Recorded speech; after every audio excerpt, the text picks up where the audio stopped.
அடுத்த கட்டுரையாளர் திருமதி ஜெயதீபா தனபாலசிங்கம்.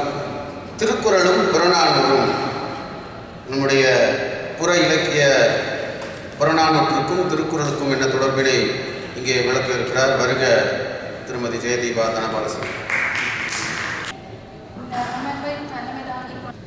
பேராசிரியர் குணசுந்தரம் அவர்களுக்கும் முன் கூடியிருக்கும் ஆசான்களுக்கும் மற்றும் அனைவருக்கும் எனது காலை வணக்கம். இது முதலாவது ஆய்வு. ஏதும் பிள்ளைகள் இருப்பின் மன்னித்துக் கொள்ளுமாறு கேட்டுக்கொள்கின்றேன். முதலாவதாக, வளம்பல கொண்ட வன்தமிழ் மொழியிது, உளந்தனில் உவகையை கூட்டிடும் மொழியிது, எதுகையும் மோனையும் எழிலோடு புலவும் பொதிகை மலையில் பிறந்த தமிழ் இது. வான்புகழ் கொண்ட வள்ளுவன் தந்த தேந்தமிழ் திருக்குறள் தோன்றிய மொழியிது என கூறி என் தமிழுக்கு முதல்கண் வணக்கம். நான் இந்த புறநானூற்றையும் திருக்குறளையும் ஆய்வதன் நோக்கம், சங்ககால நூல்கான புறநானூரில் உள்ள கருத்துக்கள் பல கருத்துக்கள் திருக்குறளுடன் ஒத்துப்போவதாக பல ஆய்வுகளில் கூறியுள்ளார்கள்.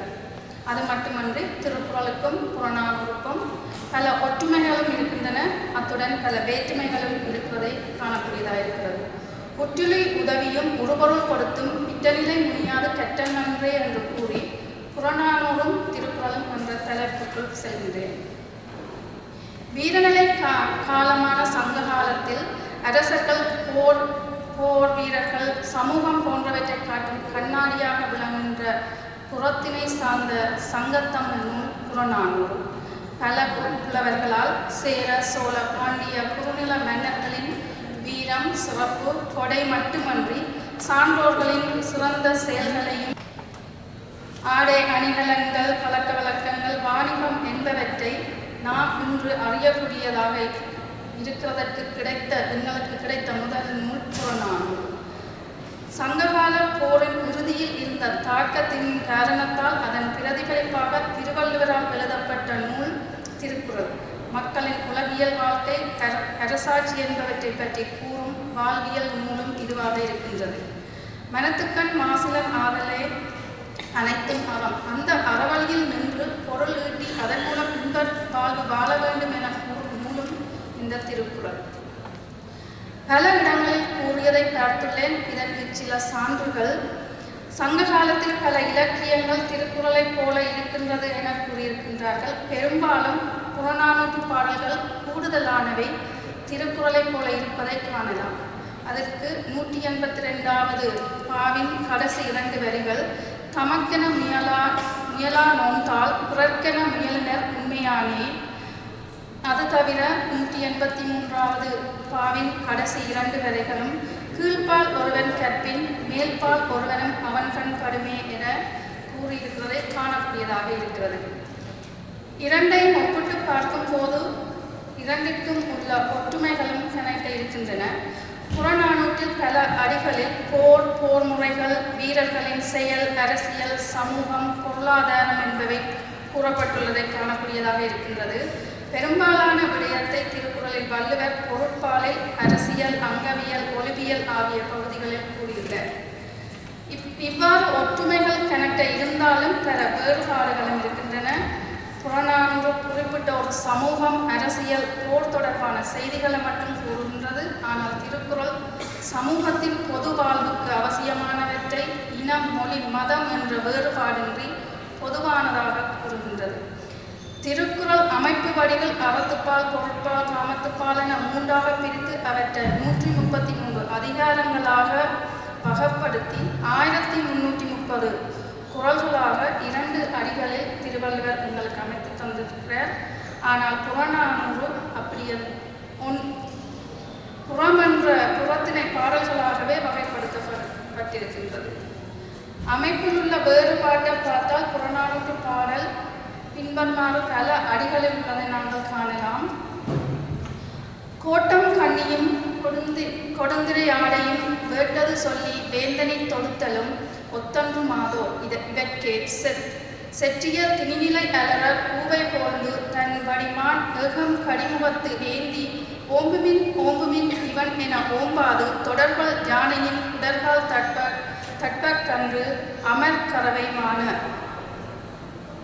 முன் சமத்து எதிர்ந்ததன் தோழற்கு வருமே என 275வது நூற்பாவில் கூறப்பட்டிருக்கிறது. என்னென்றால் பகவரை எதிர்த்து போரிட்ட நண்பனை காட்ட விரைந்து உதவி சென்ற மகனென பாடியதாக கூறப்பட்டுள்ளது. இந்த நட்பையே திருவள்ளுவர் உடுக்கை இழந்தவன் கைபோல ஆங்கே இடுக்கன் தலைவரான் நட்பு என 2 அடிகளில் கூறியுள்ளார் குறள் 788.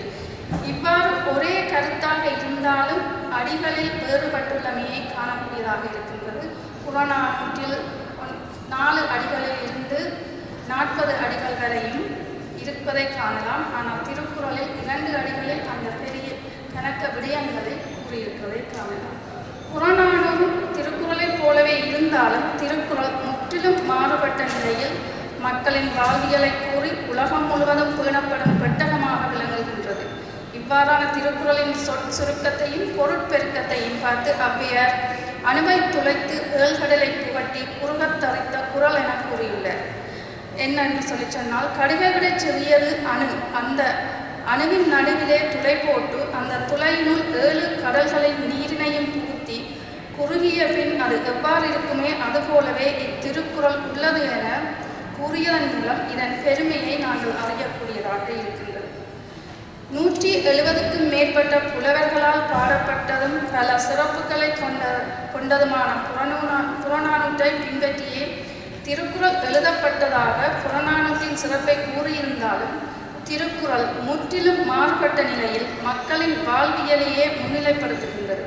அதன் மூலமாக இன்றைய உலகில் அதிகம் பேணப்படும் உலக அமைதி, உலக சமாதானம், சமுதாய நல்லிணக்கம் முதலியவற்றை பேண உதவுவதாக அமைகின்றது. எனவே திருக்குறள் உலக பொதுமுறை என போற்றப்படுகிறது என்று கூறி இந்த வாய்ப்பை தந்ததற்கு நன்றி கூறி விடைபெறுகின்றேன். நன்றி. திருமதி ஜெயதீபா தனபாலசிங்கம் அவர்கள் திருக்குறளும் புறநானூறும் என்ற தலைப்பில் கட்டுரையை வழங்கியிருக்கிறார்கள். தொடங்கும் போதே இது எனது முதல் ஆய்வு கட்டுரை வழங்கும் நிகழ்வு என்பதை கூறினார். அவருக்கு இது கன்னி முயற்சி. அவருக்கு நாம் இந்த திருக்குறள் மாநாட்டு குழுவின் சார்பாக வாழ்த்துக்களையும் பாராட்டுகளையும் தெரிவித்துக் கொள்கிறோம். தொடர்ந்து இது போன்ற ஆய்வரங்குகளில் இந்த மாதிரியான தயக்கமின்றி எவ்வாறு மற்ற அறிஞர்கள் கட்டுரை வழங்குகிறார்கள் என்பதை உற்று நோக்கி அடுத்தடுத்த மாநாடுகளில் உங்களுடைய கருத்துக்களை மன உறுதியோடு தைரியமாக நீங்கள் கட்டுரை வழங்க வேண்டும் என்று வாழ்த்துகிறேன்.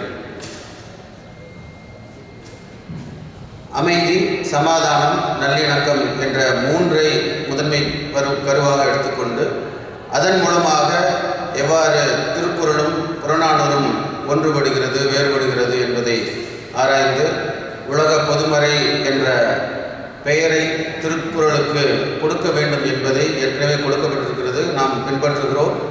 அதற்கு மேலும் வலு சேர்க்கும் விதமான ஒரு கருத்தை முன்வைப்பதாக இந்த கட்டுரை அமைந்துள்ளது. அவருக்கு வாழ்த்துக்கள், பாராட்டுக்கள்.